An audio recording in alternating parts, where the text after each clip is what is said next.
Alright, so I'm going to get to work on the 318 here. So the symptoms, if you think back to a couple weeks ago, it has some valve noise, don't know what that is. I think I'm going to start by just doing a couple simple tests. First thing I need to do is obviously I've taken the hood, the side panels off, and now I'm going to take the air cleaner off. That way I can do a compression test, and after the compression test, then I will go ahead and do a leak down test. And so I need to take the air filter off. I already have most of it off. One of the couple of things that I've noticed, so this is extremely dirty here. Not really sure why, but it's dirtier than I'd like it to be for the number of hours that are on this engine.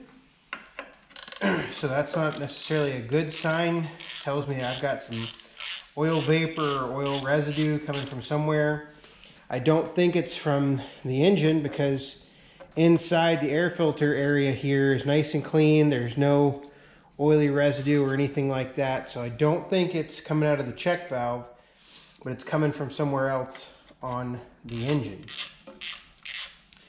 So I got to get all this cleaned up. Also, it looks like a mouse got in here and had a little party.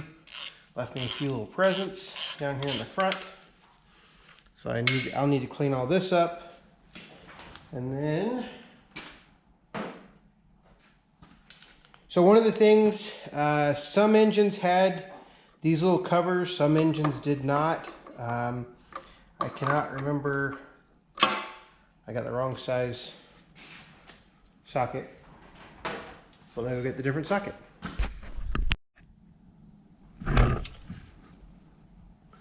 All right, now that I got the right tools, I can proceed.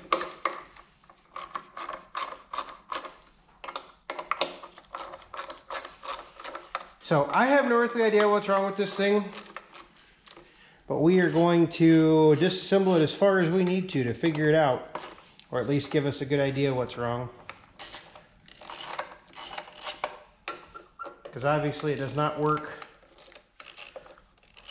Does not work the way it is right now. I mean, it runs, but I mean, it doesn't have enough power to, and it smokes and it looks terrible. Doesn't sound nearly as good as it did. So, no real oily residue on the cap here. I mean, a little bit, but nothing that I'm too concerned about. However, looking down in the carb, there's definitely some residue in the carburetor. So push this in. We should be able to lift it all out. There we go. All right, so nothing, taking the top of the engine off, nothing huge there, other than a lens to my tractor LEDs. That lens fell off a while back. Notice they don't have any more for sale, for those of you that know what I'm talking about. Really good quality headlights. Unfortunately, the hood on this tractor is not that great, and the hood, they fell out of the LEDs fell out of the hood and broke, and that's not their fault. That's my fault for having a bad hood. All right, so nothing too concerning there, or doesn't look too concerning. So I think I'm going to open a garage door and we'll fire this thing up and see how it sounds. Actually, I think I'm going to do a compression test first. Just a cold compression test. Just to see where we're at. That might tell me a immediate problem. Valve adjustment or something like that. All right, so spark plug looks okay. Don't see any issues with it really. Do you? I don't see any issues with it. probably got 30 hours on it. We'll go check the other one.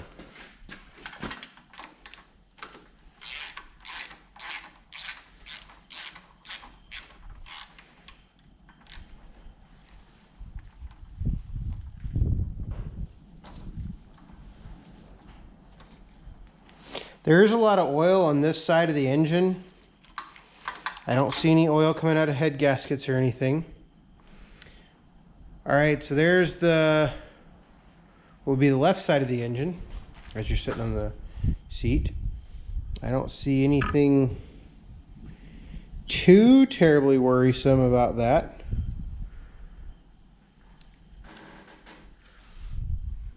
You do, let me know.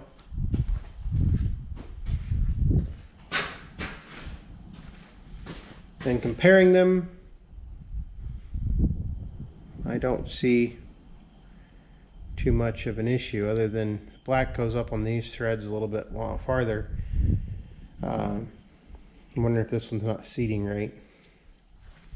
But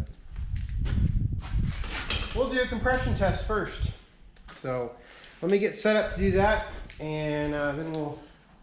Actually, I'll just let the video play. Somebody asked recently to show more steps, so I'll show you how often I screw up things around here. So recently, well not recently, several months ago I did a compression test video on these, and somebody said, well, you should remove both spark plugs, yada yada yada. I don't disagree that you should remove both spark plugs. However, on these Onans, realistically, I've never had a bad reading by not removing both spark plugs. The difference is actually very, very minimal. If I can ever get it threaded here. The difference is actually very, very minimal in my experience when you have when you're testing the compression on these particular engines. So throttle should be all the way open. I think what I'm going to do is I'm going to pull out my fuse here and my electric pump. Maybe I'll just turn the gas off.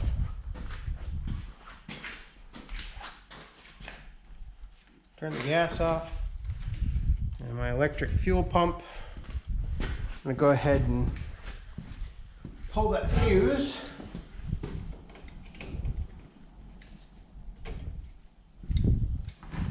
That way we're not trying to pump gas. And we'll see where we're at. All right, so this is the right cylinder.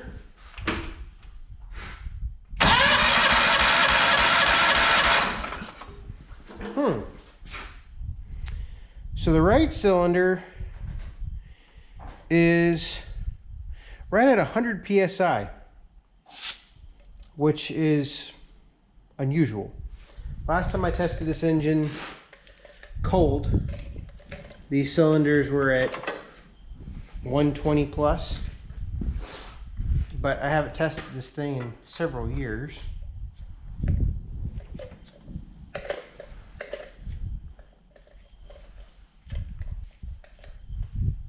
All right,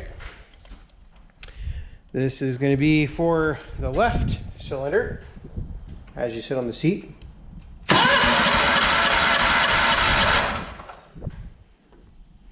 This one's at 90. That's not good at all. That's not fun whatsoever. So cold compression wise, I'm a bit concerned. So now what we need to do, so I think I'm just going to add a couple squirts of oil to each cylinder and try it again. See what we come up with. Let me go get some oil. Sorry I didn't show it, but just added a couple squirts of oil to each cylinder. Now we're going to test it again, see where we're at.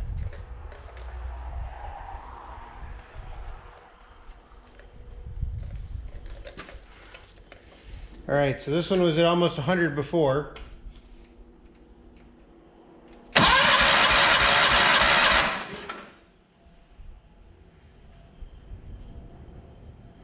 Now we're at like 105. So not much of a rise.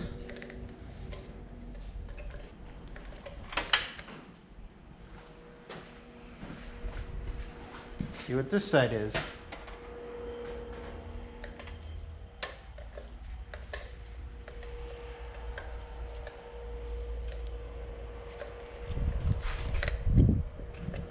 So it was about 90.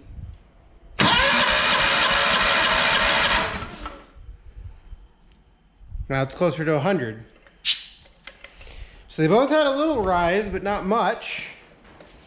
I would have to sit down and look at my notes from past times and everything to figure out exactly what was good and what was bad about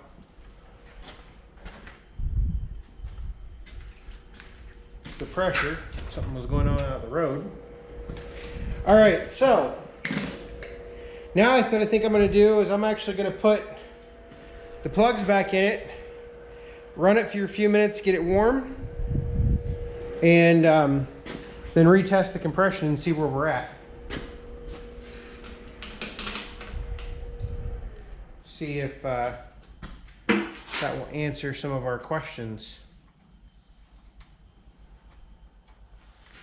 Not sure if it will, but I'm hoping it does.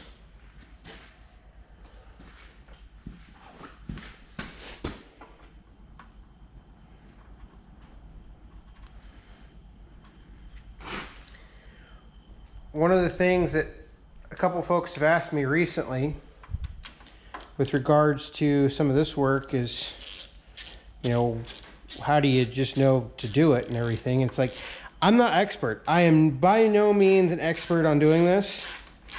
However, when I first started on these machines, I did not have much money. My wife and I had only been married a short while. I was still in school, and we had just moved across country, and I practically had no money, but I wanted to get into it anyway. So when I got my first 318, it sheared a flywheel key, and I was more or less forced to figure out how it worked. And that's how I got into all this. And this is one thing that I've said in many videos, and I will reiterate it lots of times. If it's broken, there's nothing you can hurt by trying to fix it. Sure, you may cost yourself a little bit more money, but ultimately in the end, it's still broken if you don't fix it yourself. Or you could pay somebody to fix it, which in this case is prohibitively expensive. So you might as well just go buy a new machine or try to fix it. So I'm gonna let I'll go ahead and start it up. I put the fuse back in the electric pump.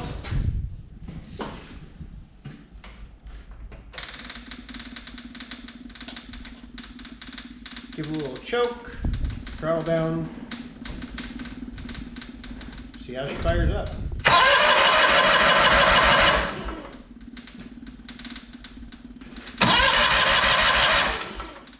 That's weird. Oh, I turned the fuel off. That's fine. Now try it. Ah, there we go.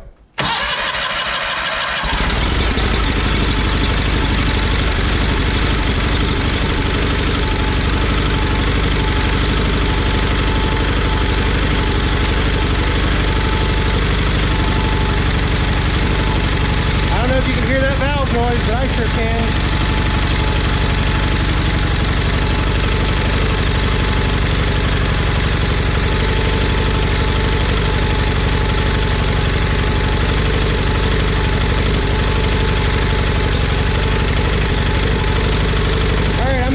Warmed up, and then we'll come back and test the compression again.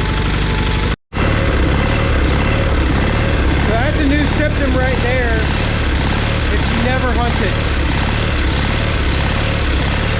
broken quite badly.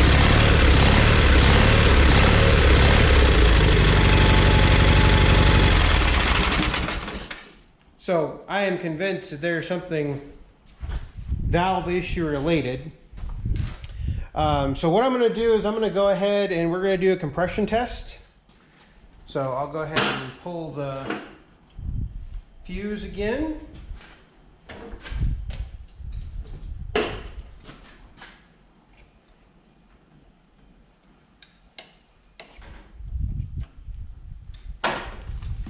And we will pull the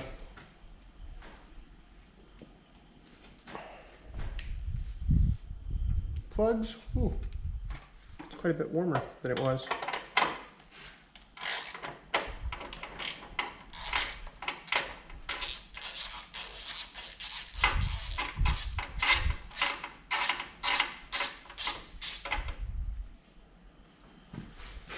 So that oil right there is actually probably from the oil that I squirted in the cylinders.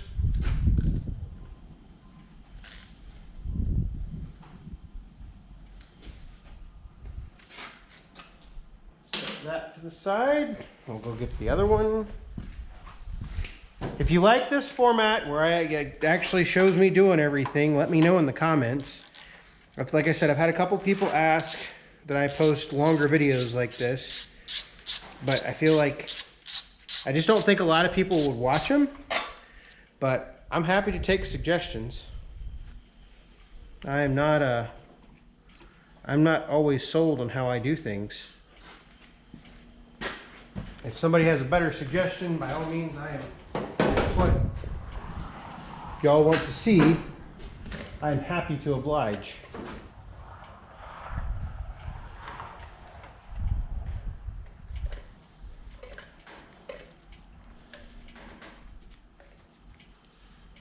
All right, so fuel pump's off. Oh, gotta get throttle all the way open.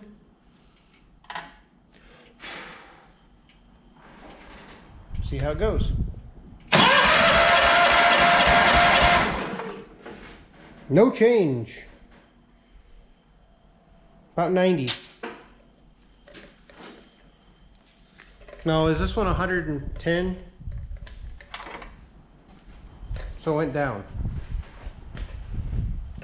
Anyway, not much of a difference. We'll put it that way.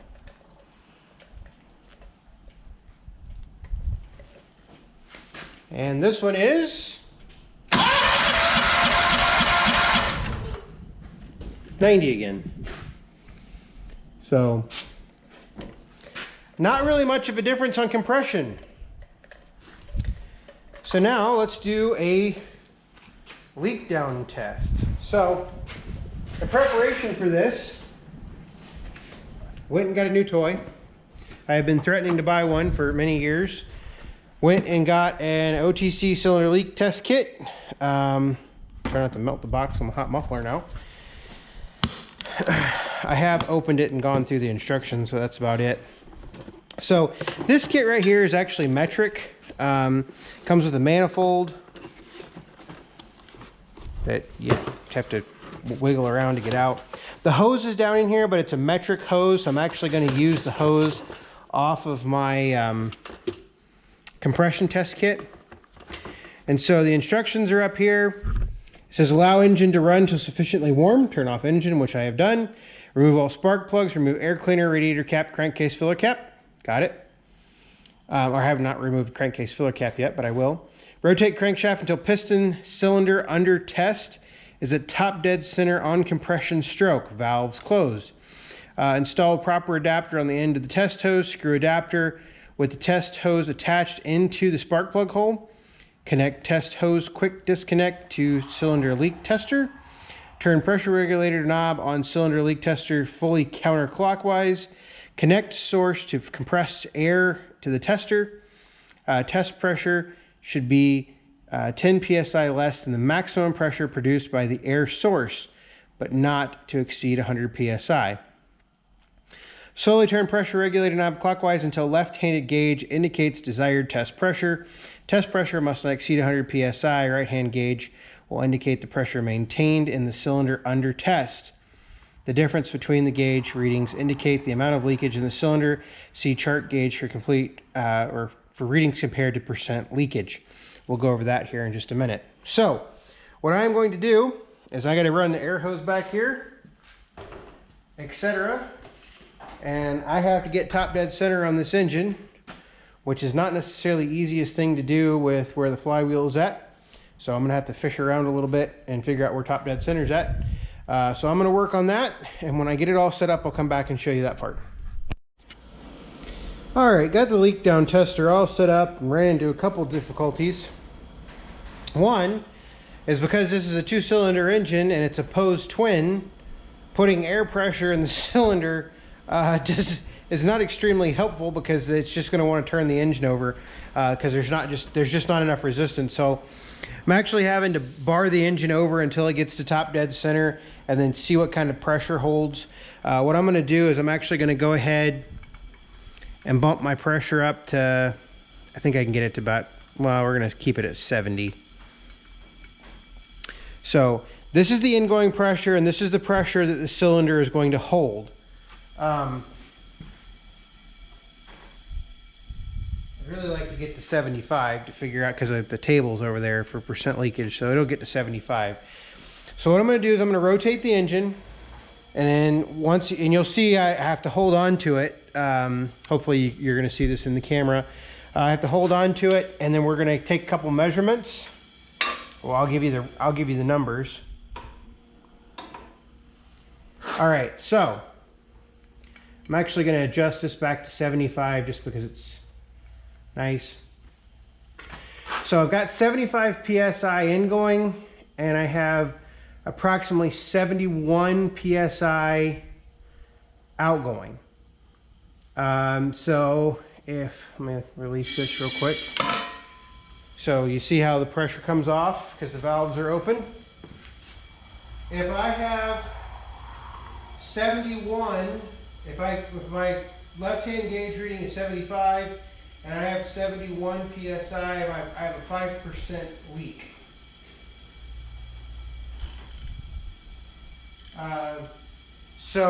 And I don't hear air escaping anywhere particularly bad. I'll tighten it up one more time.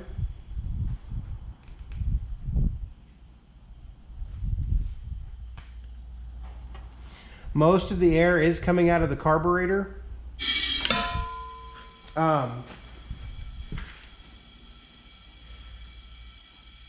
So if most of the air is escaping from the carburetor, leads me to believe that, and it says so in the instructions, that it's probably an intake valve issue of some type.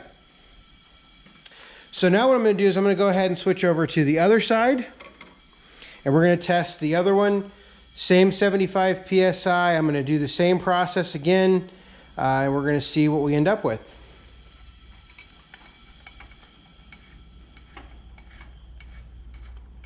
Go ahead, back that off all the way.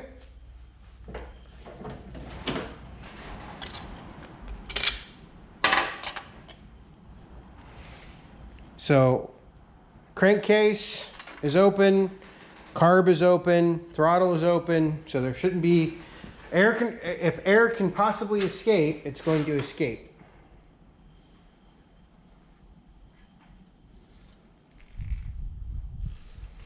And if somebody would like to provide critiques on this, I am all ears. I have never used this leak down tester before.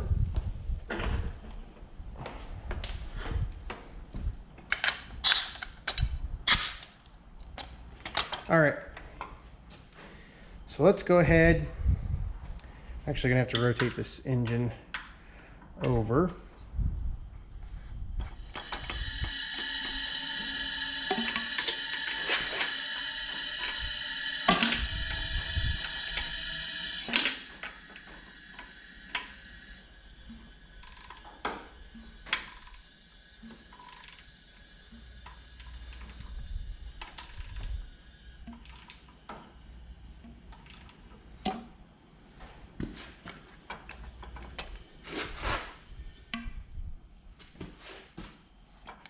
All right, So let's get this to 75 again.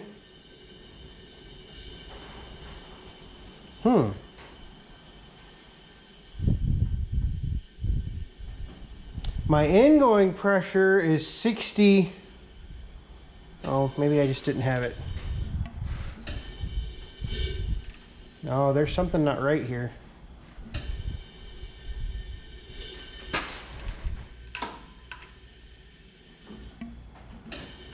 Oh, my PTO bolt is turning. I'm getting...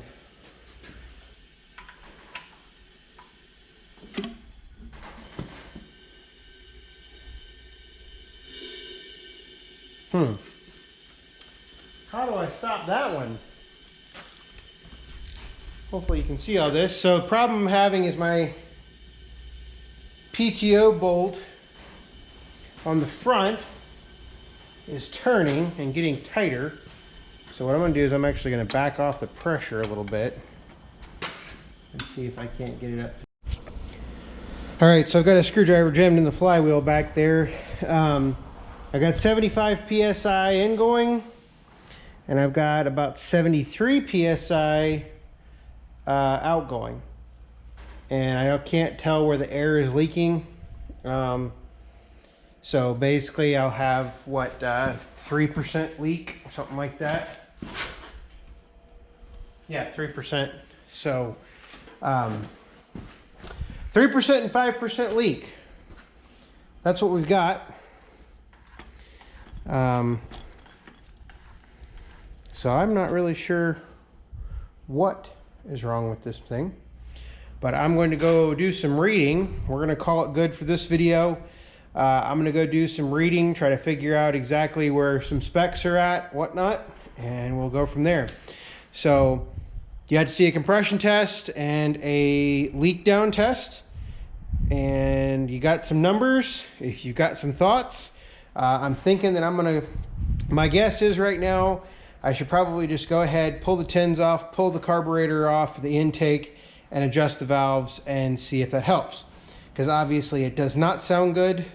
So I think ultimately we're going to get in the valves regardless of what's actually testing. But we needed to test it first. That way we know where we're at. So thanks for watching.